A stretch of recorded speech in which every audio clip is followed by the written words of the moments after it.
Okay, so you're going to be sharpening these if you need to. This is a sandpaper sharpening pad. And what you do is you take your pencil and you gently roll the tip. You want to turn the pencil while you're doing it so you get a nice, even, sharp pencil.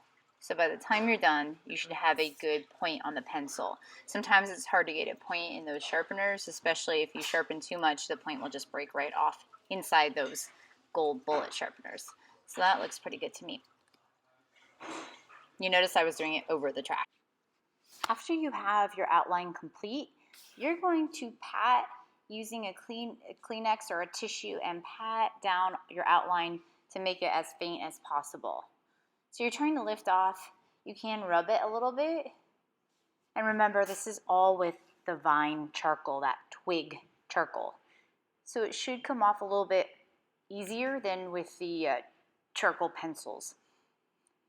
So ideally you want your outline to be faint, because if you have a really heavy outline, it's going to diminish the 3D quality of the form. And we want to push these to be fully fledged 3D forms. Okay, so that's ready to start with the shading. And I'm going to this area, it's the area in the lower right hand corner. And I'm outlining where the shadow is going to be. This is the form shadow on the sphere and the cone. And I'm doing it really lightly because you don't really want to see the outline when you're done. And I am filling in the outline. It's going to be on the right hand side because the lighting is coming from the upper left. And I'm filling it in with vine charcoal first. Now I know I told you guys that we're not going to smudge or blur, but I thought about it and I think I am, but it is a limited smudging or blurring. I want you to get most of this value through mark making. What I'm doing right there is I'm getting a lighter shade of the vine charcoal on there too, so it's darkest to the right and it gets a little bit lighter as it moves to the left. And then I'm going to the cone and doing the same thing, the cone.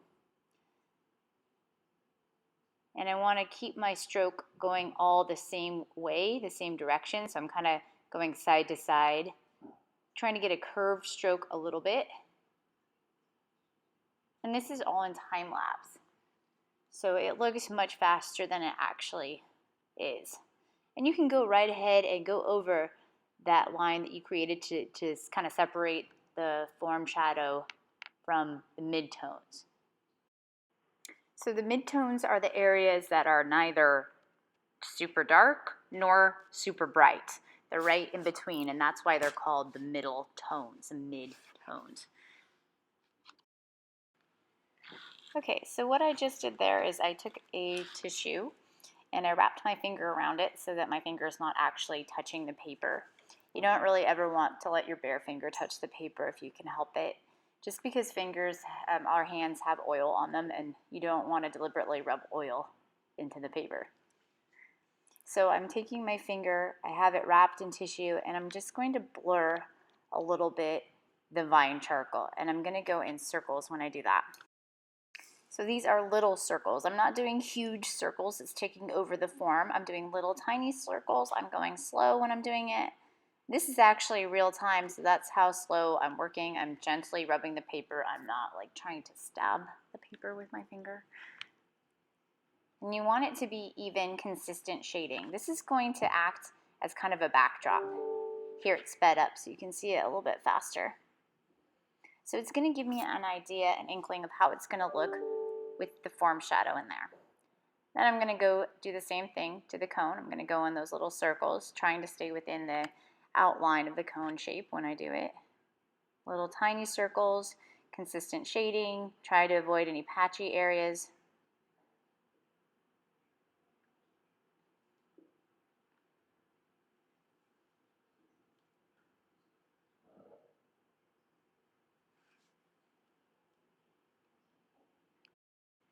So I'm just going to give that sphere a second coat of the vine charcoal just to push that sphere a little bit darker than the cone. Because if you look at the reference, the sphere is a little bit darker, especially on the form shadow, compare the form shadow on the sphere to the form shadow on the cone, it's a little bit darker.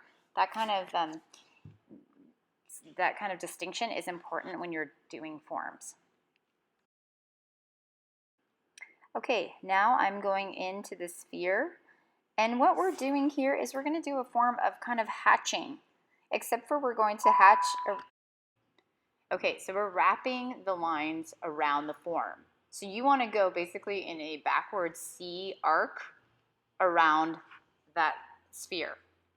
So curving it like a crescent, it's just like a crescent that is facing to the left.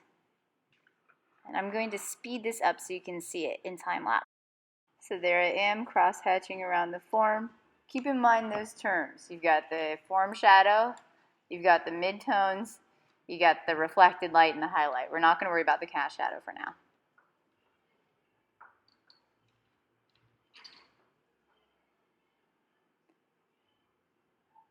You do want it to be a gradual shift. Remember that the form shadow is a gradual transition from kind of a medium gray to a little bit darker to a little bit darker. And you can tell it's kind of darkest towards the upper right side of that sphere. Okay, so now we're going to move over to the cone. We're not going to finish off the sphere yet. We're going to get some shading on the cone. So the cone is going to look like it's got curve marks wrapping around it, just like a carrot stick. So you are following the contours of the form, wrapping it around, and I'm starting out with a 2B, but then I'm going to switch my pencils and go to a 4B later.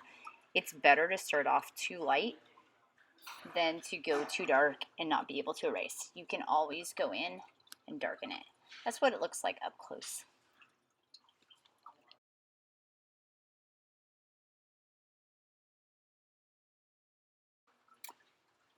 Okay, so now we're going to switch to the white charcoal pencil. And same kind of thing as what you did with the black charcoal, you want to curve and wrap your line around the form. So it's more like making hatching and cross hatching than it is like exactly back and forth shading, not using the ovals here.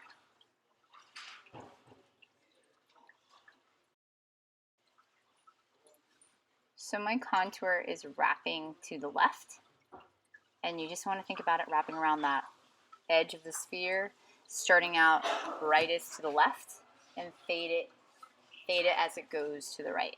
And one thing you want to avoid is do not overlap the white with the black. If you do, it's going to be amateur. You want it to look good. It's going to make this awful gray if you overlap the white charcoal and the black.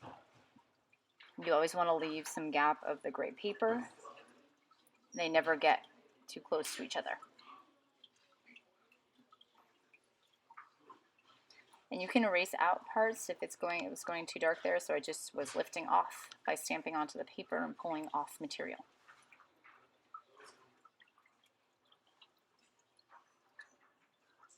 Just make sure you get a gradient on the left side with the bright white on the left. Fade it as it goes towards the middle of the sphere. So I'm even going to try and perfect that a little bit more.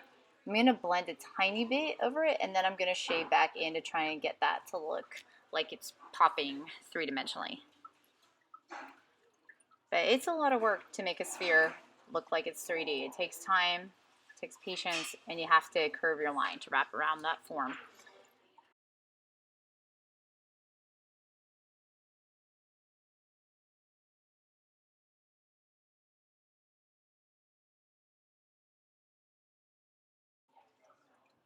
Okay, so finally we're going to the white charcoal on the cone. Same kind of deal. You want to curve it, so think of like a partial smile. Wrap it around the form, but again, leave some space in between the white charcoal and the black.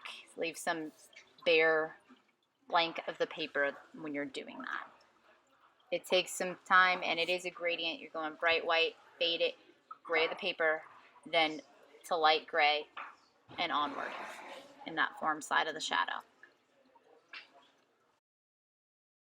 Ideally, I would work on this even more and try and perfect it. And we are going to go back in and do the cast shadows, but that will be for another time.